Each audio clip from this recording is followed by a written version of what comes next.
Hey everybody, my name is Meisterbloo, and welcome back to my Let's Play of Higurashi no Nakakoto ni Chapter 1 Onikakushi. Big news in the last episode. Tomitake-san has been found dead. Let's continue. My mind went blank. Huh? What happened to Tomitake-san? I'm gonna turn on the volume on my headset just a bit. There we go. It would seem that he died last night. That was the night of the Onikakushi. Do you understand the implications behind that, my Baro-san? Implications? Not any for the cause of his death or the reasons behind it. The real problem was that he died on the day of the Onikakushi. Meaning this year, the curse of Oyashiro-sama had once again. The death of Jiro Tomitake is still confidential. You can understand why that is, right? I didn't want to understand why. Please tell me. Tell me what happened. It was rather peculiar. It might be a little too graphic for someone born and raised in Hinamizawa. It was a roundabout way of saying it, but it caused me to doubt whether or not I wanted to hear the rest. I would only regret forcing myself to learn of something I shouldn't. Or at least, that's how I figured I would feel if I listened to the rest. One of our patrol cars discovered the body on the way back from the security detail at the festival. It was late, about 5 till midnight. The location was, you know where the road in town becomes paved, right? Down past that slope, on the shoulder, around there. There were a few streetlights on that road. Its pitch-black darkness was only broken by the lights of passing cars and the moon. It was a stroke of luck that Tomitake-san was spotted collapsed on the shoulder of the road. Tomitake-san was face down, covered in blood. Blood and muck covered the asphalt. We thought it was a hit and run at first, but when the officer checked to see if he was still alive, he quickly noticed something abnormal. His throat had been ripped open. From a knife or something? No. Nails. Nails?! As in fingernails? With those he clawed through? From the coroner's report, it was revealed that it was his own nails. Huh? What does that mean? Basically, it means it wasn't a murder. It was suicide. Tomitake-san thought there was a reason to tear open his own throat, as hard as he could with his own nails. Tore through the skin until he started to bleed. And even then, Tomitake-san didn't stop. He continued clawing, with enough intensity that he could have peeled off his nails, still clawing. Still clawing. Then, as his nails reached those vital arteries that you should never damage, he continued clawing. Blood splattered on the ground around him as he bled. I don't know who's talking anymore. While gasping for breath, he collapsed. His body spasmed, and he died in agony. We thought drugs were to blame, but nothing of that nature was detected. But it was suicide. I've never heard of such a thing. This unnatural way of dying. If this wasn't a mysterious death, then what was? The way he died in these 5 years, his death most resembled that of a curse.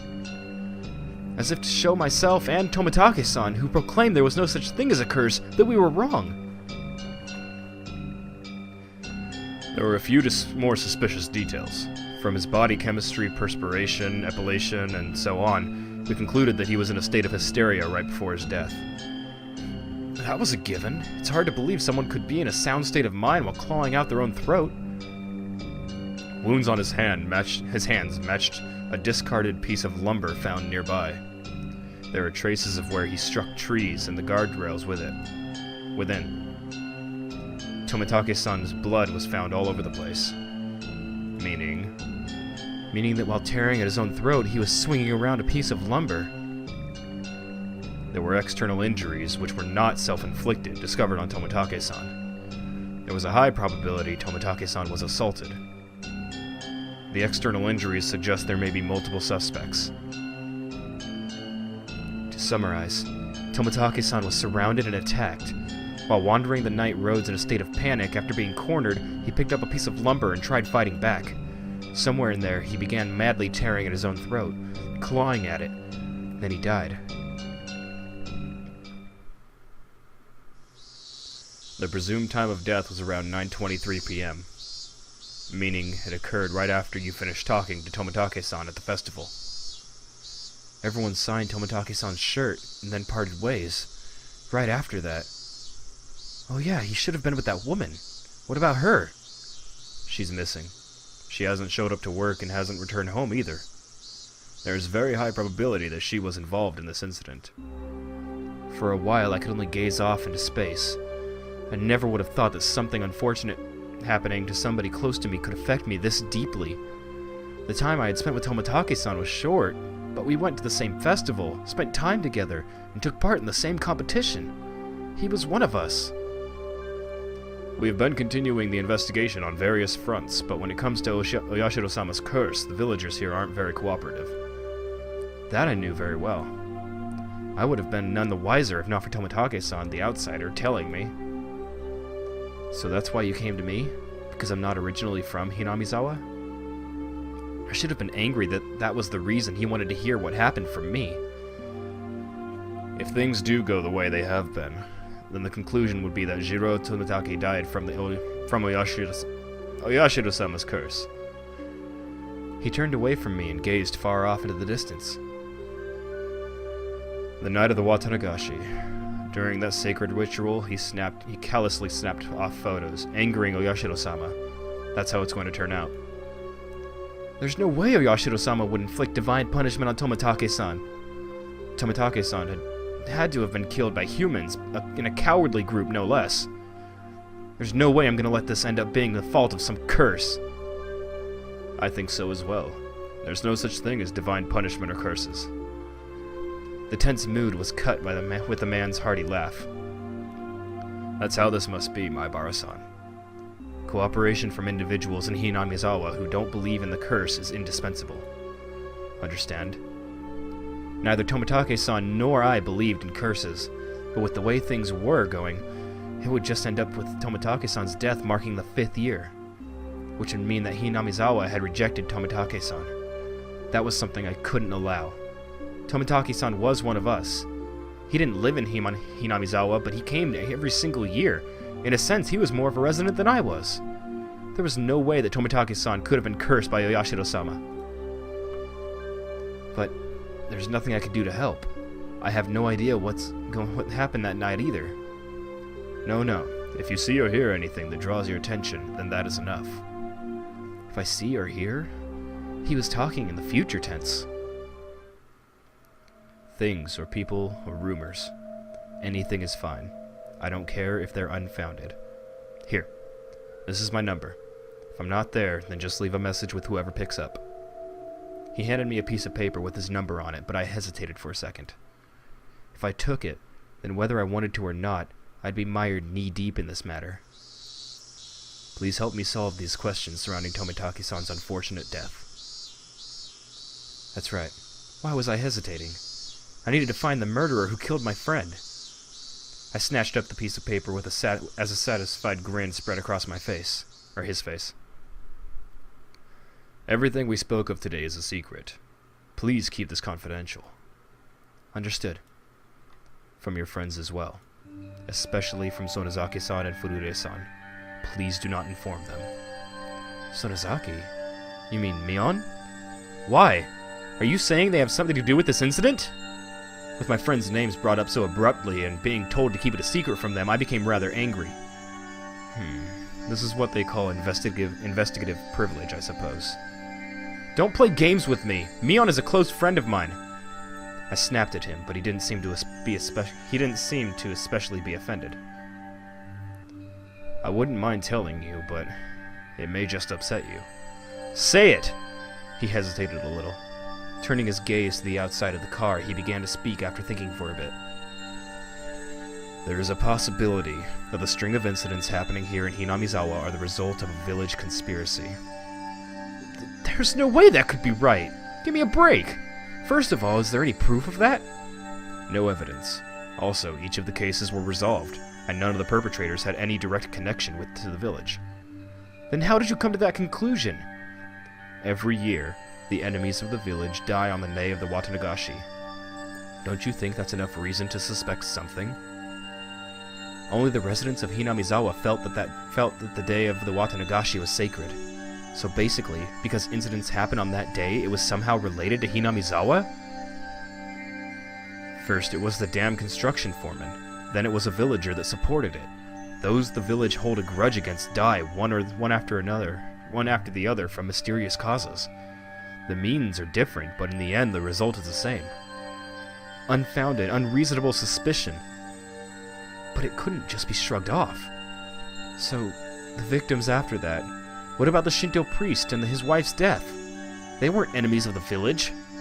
The villagers had expected leadership from the Shinto priest at the time of the dam dispute, but he wasn't proactive, so there was a faction of villagers who harbored ill will towards him as a result. Ill will? It's not like he did anything bad to the village. What about the housewife after that? Did she die just because she was the wife of the brother of the supporter? That's such a trivial reason to kill someone. And what about Tomitake-san? He is not affiliated with the dam project at all. Why was he killed just because he was an outsider? In the beginning, it felt like it fell on all those related to the dam project, but as the years went on, the enemy threshold of the victims had become much lower. Well, that's the scary part. The bar keeps getting lower. What's scary about that? It means it's not just enemies of the village anymore. Just being an outsider is reason enough. Then, next year's victim, they're just going to be picked out of the village outsider pool? It might be a person that just moved here. What do you mean by... I swallowed my words.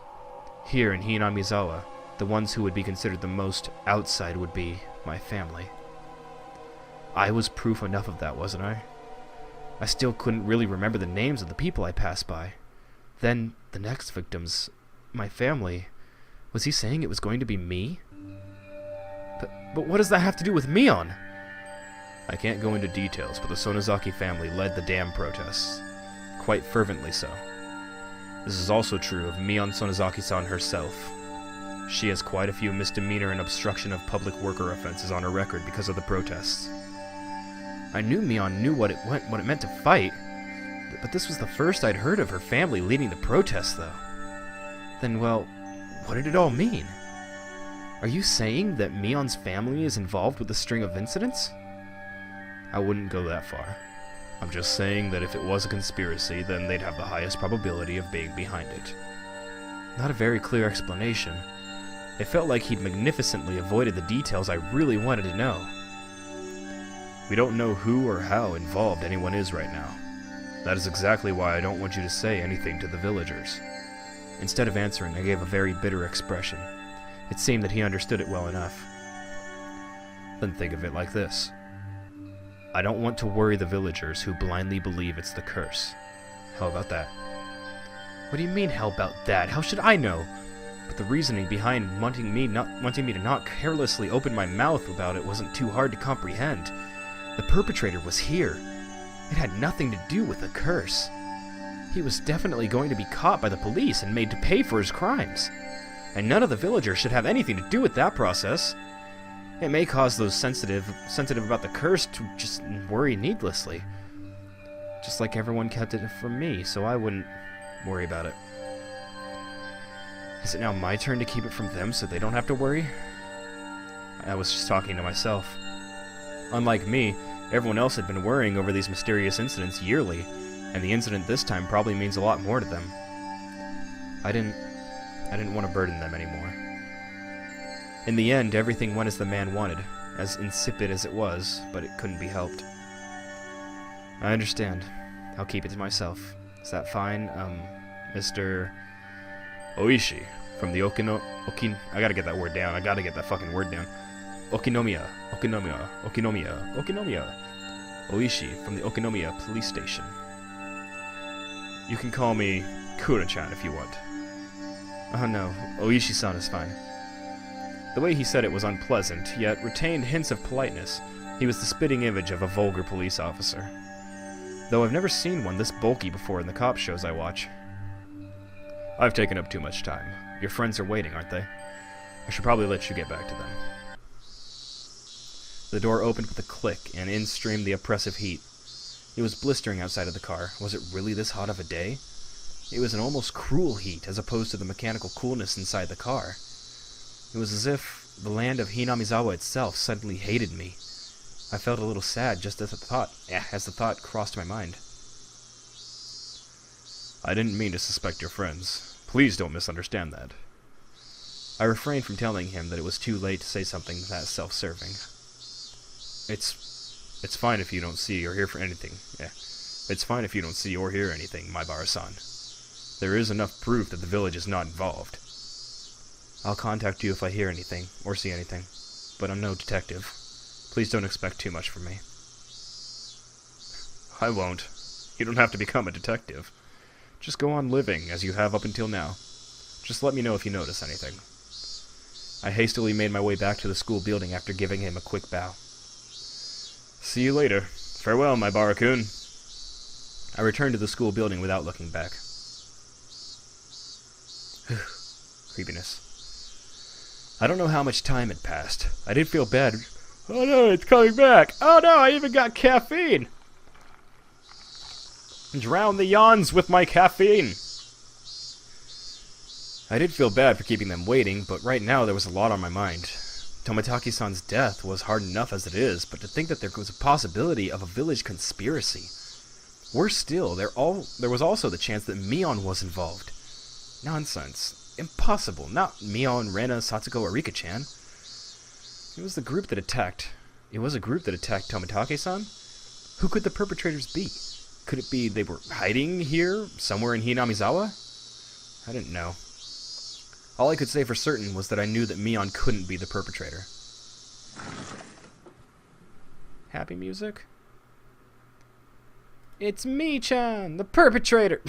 God damn it. I should have seen that coming. Huh? I was startled to hear Rena's voice. With the rope in the, lounge. Why, nope. Nope. No! Rena clutched her head while flailing about. Oh, happy music. Such happy music.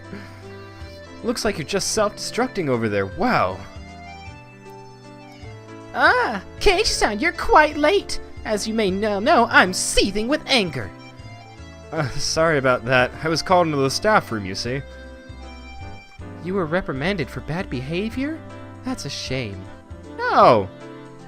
Well, it's been pretty heated over here. Since it's getting pretty late, let's make the next game the last one. If I remember right, I had 0 points. Isn't that pretty much decided that I'm going to be finishing in last place? Don't worry, Keiichi-kun. I'm at -1 points. The heck? Her score is lower than mine and I wasn't even playing.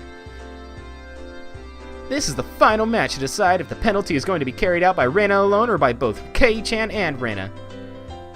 Yeah, right. Just let Rena do the penalty herself.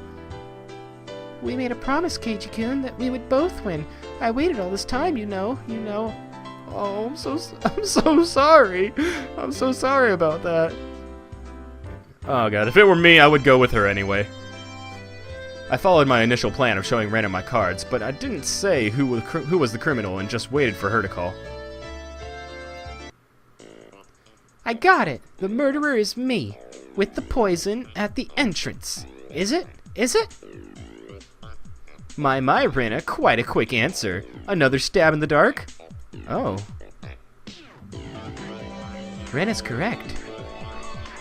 Oh, then it's decided that Keiichi-san will take part in the penalty as well. I am fine with that. I am perfectly fine with that. Hooray! Keiichi-kun, let's both do our best. Yeah, let's do our best. It's my fault, so I have no choice. Then that's game. It's me, Mion Sonozaki, ranked first. And dead last are Keiichi Maibara and Reina Ryugu. Everyone applauded and the game ended. The problem now was the penalty, which we will find out in the next episode, because it's about time for me to end this video. Thank you all for watching. I hope you enjoyed it. I will see you all in the next part, so see you then. Until then, peace out, everybody.